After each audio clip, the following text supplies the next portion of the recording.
విజుడా ఆగాగు.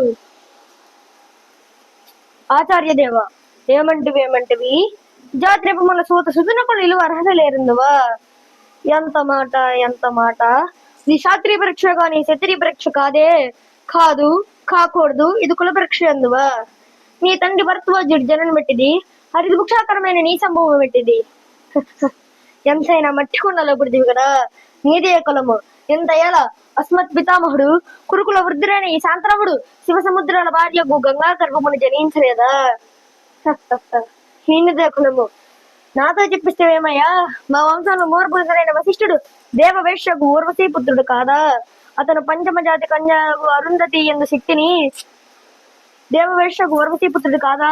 అతను పంచమజాతి కన్య అయిన అరుంధతి ఎందు శక్తిని, ఆ శక్తి చండాలంగుడైన పరాశురుని, ఆ పరాశరుడు పల్లెపడిసైన మత్స్యగంధి ఎందు మా తాత వ్యాసుని, ఆ వ్యాసుడు విధవ వండ్రైన మా పితామహి అంబికతో మా తండ్రిని, మా పినపితామహి అంబికతో మా పినతండ్రిని, మా ఇంటి దాసితో ధర్మ నిర్మాణం ఇచ్చే కీర్తింపబడుతున్న ఈ విదుర దేవుని కనలేదా?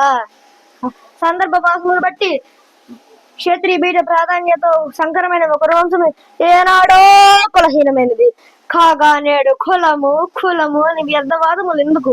ఓహో, రాచరికమా అర్హతను నిర్ణయించేది?